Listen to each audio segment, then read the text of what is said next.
మల్కాజ్గిరి నియోజకవర్గంలో ప్రజల నాడి ఎలా ఉందో ఇప్పుడు మనం తెలుసుకుందాం. నమస్తే అండి. నమస్తే అండి. ఇప్పుడు ఈ నియోజకవర్గంలో బీజేపీ నుండి ఈటెల రాజేందర్ అలాగే రేవంత్ రెడ్డి స్టేట్ నుండి పోటీ చేయబోతున్నారు. సో మీరు ఎవరిని గెలిపిద్దాం అనుకుంటున్నారు? మేమైతే ఈటల రాజేందర్ని గెలిపిద్దామని అనుకుంటున్నాం. అంటే నరేంద్ర మోడీ కాన్స్టిట్యూషన్లో ఈటల రాజేందర్ని గెలిపిద్దామని అనుకుంటున్నాం. అంటే ఎందుకు గల కారణాలు ఏమైనా ఉన్నాయా? అంటే ఇప్పుడు నరేంద్ర మోడీ అక్కడ సెంట్రల్లో మనకు బాగానే చేస్తుండు కదా. ఇక్కడ కూడా ఈటల రాజేందర్ గెలిస్తే మనకు కాన్స్టెంట్గా మల్కాజ్గిరి ఏమన్నా డెవలప్మెంట్ అవుతుందని అనుకుంటున్నాం. తన సొంత విలేజ్ అయినా అంటే తన సొంత సిటీ అయిన నియోజకవర్గం రేవంత్ రెడ్డిది మల్కాజ్గిరి. అలాంటి నియోజకవర్గంలో సౌకర్యాలు ఎలా ఉన్నాయి? పరిపాలన ఎలా ఉంది? పరిపాలన అంటే ఇప్పటికీ కొంచెం బెటరే ఉంది కానీ మరీ అనుకున్నంత లెవెల్గా లేదు మల్కాజ్గిరిలో.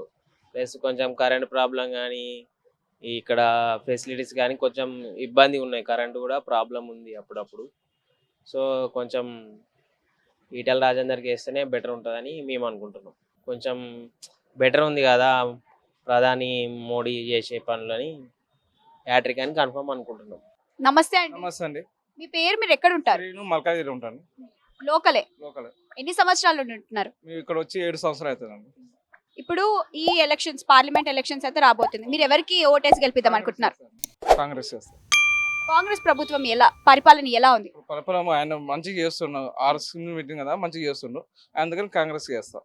అందులో మీకు ఏది నచ్చింది? ఇంకా మాకు ఏది రాలే, వస్తే ఇప్పుడు వచ్చి చేసింది కదా దాన్ని బట్టి దానికి వేయాలని అనుకుంటున్నాం. నమస్తే అండి.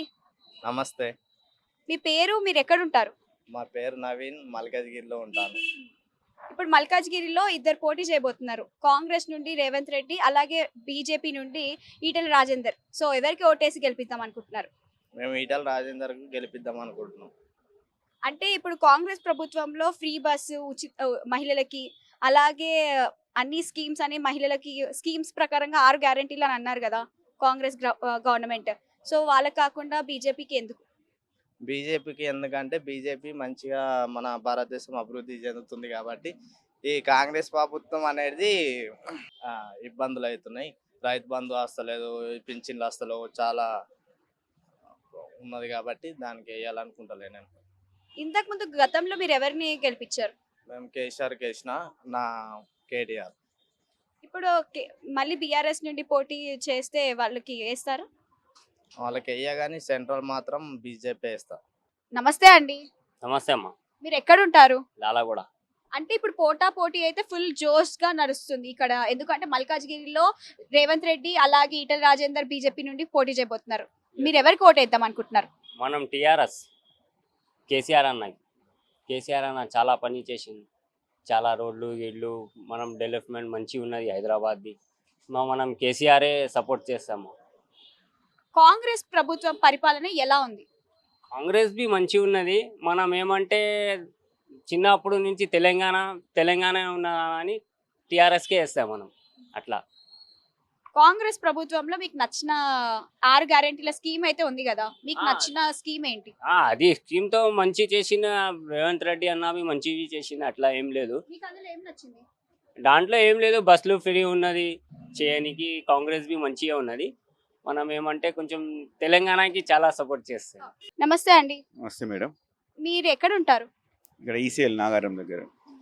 సో ఇక్కడ బై ఎలక్షన్స్ జరుగుతున్నాయి కాబట్టి మీ ఓట్ ఎవరికి? అంటే అక్కడ మనం నిలబడే పర్సన్ బట్టి, ఆ చేసిన పనులను బట్టి మనం ఓటేస్తాం. అది ఎవరైనా కావచ్చు, అది బీజేపీ కావచ్చు, కాంగ్రెస్ కావచ్చు, బీఆర్ఎస్ కావచ్చు. కాంగ్రెస్ పరిపాలన ఎలా ఉంది? అంటే ఇప్పుడే కదా వాళ్ళు ఇంకా ఫోకస్ చేయట్లేదు, ఓన్లీ ప్రతిపక్షాల మీదనే వాళ్ళు తీసుకున్న వాళ్ళు లోటుపాట్లు. ఇక్కడ లాస్య నందిత సాయన్న వాళ్ళ కూతురు ఎవరైతే ఉన్నారో చనిపోయారు రీసెంట్ గా. సో వాళ్ళ సిస్టర్ పోటీ చేయబోతున్నారు. దాని మీద మీ ఒపీనియన్? అంటే ఇంకా అక్కడ సేవలు బట్టి, సిస్టర్ని బట్టి కాదు, వాళ్ళ బ్యాక్గ్రౌండ్ బట్టి ఓటేస్తారు అనుకుంటున్నాను. నమస్తే అండి. వెంకటేష్. మీ పేరు? వెంకటేష్. అవునా, ఎక్కడ ఉంటారు? తుకారం గేట్. ఇప్పుడు మల్కాజ్గిరి నియోజకవర్గంలో మీ ఓట్ ఎవరికి గెలిపిద్దాం అనుకుంటున్నారు? రేవంత్ రెడ్డి. సో రేవంత్ రెడ్డి గారి పరిపాలన ఎలా ఉంది?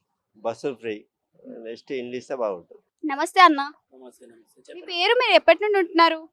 మేము ఇక్కడ 25 years నుంచి ఉంటున్నాం. అయితే ఇప్పుడు బై ఎలక్షన్స్ రాబోతున్నాయి కదా, మీ ఏరియా నుండి లాస్య నందిత వాళ్ళ సిస్టర్ నిల్చోబోతుంది, సాయన్న వాళ్ళ మరో కూతురు. సో ఎవరికి ఇప్పుడు ఆమెకి వేస్తారా లేకపోతే ఇంకెవరికైనా వేసే ఆలోచన? చేస్తాం మేము, బీఆర్ఎస్కి వేస్తాం. ఎందుకండి? ఎప్పుడైనా ఏదైనా చెప్తే 100% చేస్తారు. అంటే ఏమేమి అభివృద్ధి కార్యక్రమాలు చేశారు? మంచి మాకు ఏదైనా ప్రాబ్లం అయితే వాళ్ళకి చెప్తే 100% చేస్తారు వాళ్ళు పని. వాళ్ళ రెడీ ఉన్నా కూడా చేస్తారు. పిల్లలైతే ఇంకా రాలేదు ఇప్పటి వరకు. మేమైతే వచ్చినప్పుడే వేసినాం వాళ్ళకి, 100% వేస్తాం, వాళ్ళకి వేస్తాం. వాళ్ళు డైడీ లేకున్నా కూడా వాళ్ళ తరఫు నుంచి ఎవరైనా నించుంటే వాళ్ళకి వేస్తాం మేము. నమస్తే అక్క, మీ పేరు, మీరు ఎక్కడ ఉంటారు? అవునా? ఎన్ని సంవత్సరాలు నుండి ఉంటున్నారు? ఇప్పుడు ఈసారి పార్లమెంట్ ఎలక్షన్ లో ఎవరికి ఓటేసి గెలిపిద్దాం అనుకుంటున్నారు? అంటే కేసీఆర్ ప్రభుత్వం ఎలా ఉండే, కాంగ్రెస్ ప్రభుత్వం ఎలా ఉంది? ఎవరైనా ఒకటే, ఆయన ఇలా ఏం లేదు, ఒకటే. చూశారు కదా, ప్రజలు కొంతమంది కాంగ్రెస్ అంటున్నారు, మరి కొంతమంది హ్యాట్రిక్ విజయం నరేంద్ర మోడీదే అంటున్నారు. చూడాలి అసలు ఎవరికి ఓటేసి గెలిపిస్తారు. ఈ నియోజకవర్గంలో అయితే ఇలా ఉంది పరిస్థితి. మరో నియోజకవర్గంలో మరో స్టోరీతో మళ్ళీ కలుద్దాం. అంతవరకు చూస్తూనే ఉండండి ఆంధ్రప్రభ.